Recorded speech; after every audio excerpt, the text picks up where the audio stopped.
12월 11일 본문은 사사기 20장 8절에서 28절입니다.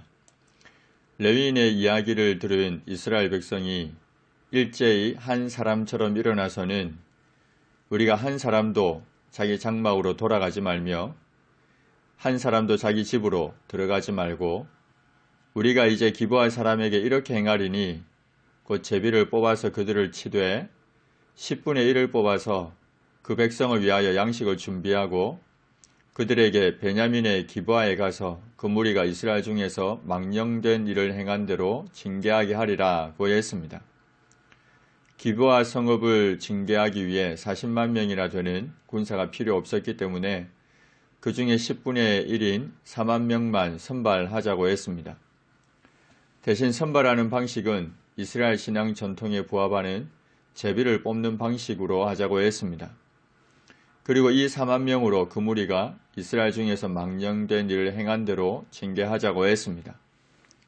그들이 행한 대로 징계한다는 표현 그 자체는 율법에서 정하는 원칙을 나름대로 따르는 것이라 볼 수 있습니다.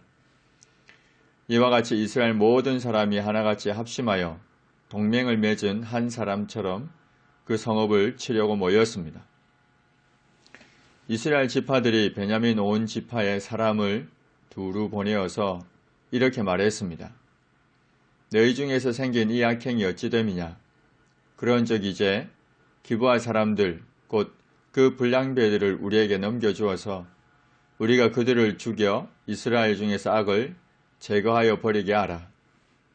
이스라엘 지파들은 기브아 불량배들이 저지른 악행에 대한 책임이 결국 그들이 거하는 기브아 성읍에 대해 징계하지 않은 베냐민 지파 전체에 있다는 의미로 말했습니다. 그러면서 베냐민 지파 사람들에게 그들의 책임을 묻고 범죄자들을 내놓으라고 했습니다. 범죄자들을 내놓으면 그들을 죽여서 이스라엘 중에서 악을 제거하겠다고 했습니다. 그러나 베냐민 자손이 그들의 형제 이스라엘 자손의 말을 듣지 않았습니다. 도리어 성읍으로부터 기브아에 모였습니다. 그리고는 나가서 이스라엘 자손과 싸우고자 했습니다.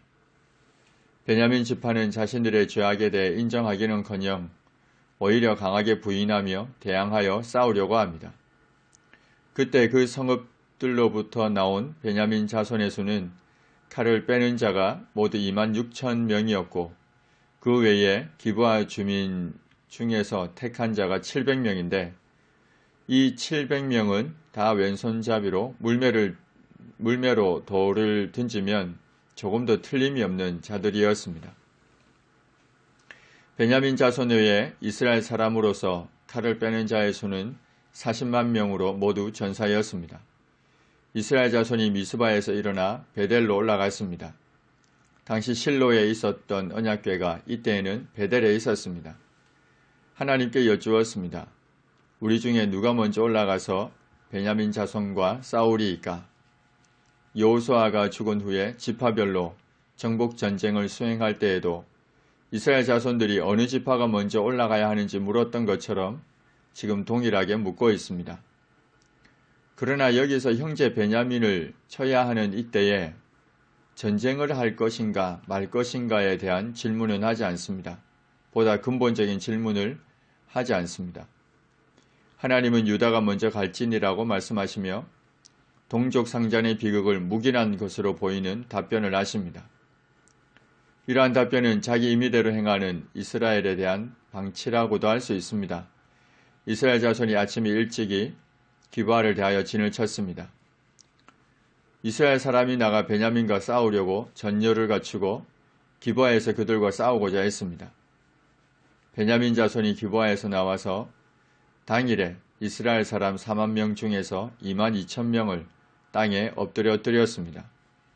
그러나 이스라엘 사람들이 스스로 용기를 내어서 첫날 전열을 갖추었던 곳에서 다시 전열을 갖추었습니다. 이스라엘 자손이 베델로 올라가서 여호와 앞에서 저물도록 울었습니다. 회개의 눈물이라기보다는 전쟁에 패한 것에 대한 슬픔과 낭만과 원망 섞인 눈물로 보입니다. 분명 죄악을 징계하기 위한 전쟁이라 여겼는데 패했기 때문입니다. 이제 하나님께 어떻게 할지를 묻는 질문에서 조금의 변화가 일어납니다. 내가 다시 나아가서 내 형제 베냐민 자손과 싸우리이까?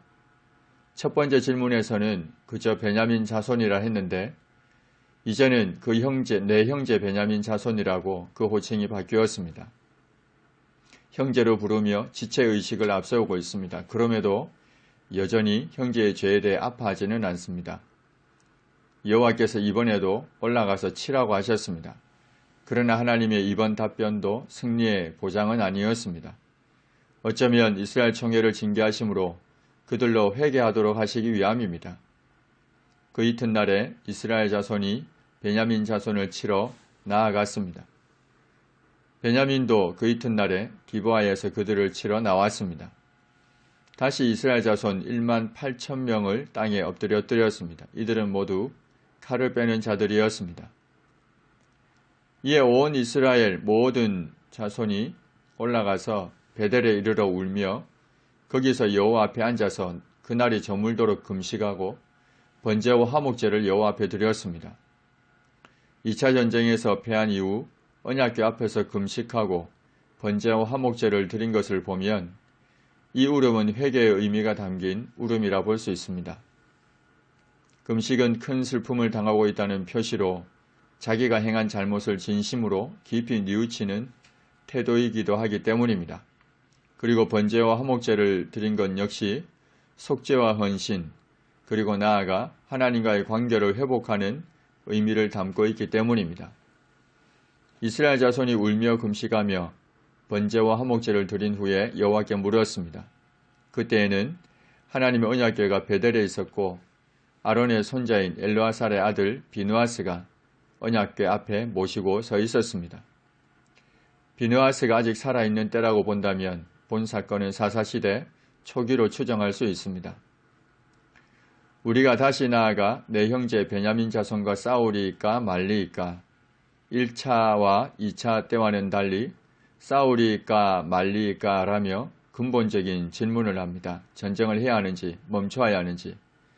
이제 하나님께서 싸우지 말라고 하시면 중단할 자세가 되어 있습니다. 이처럼 이스라엘이 회개와 제사로 하나님과의 관계를 회복하자 하나님은 베냐민을 진멸의 대상으로 넘겨주겠다는 약속을 해주십니다.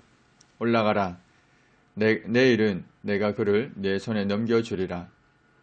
전쟁에서의 승리는 그 싸움이 어떤 명분을 가졌느냐에 달려있는 것이 아니라 싸우는 자 자신의 영적인 자세에 달려있다는 것을 보여줍니다.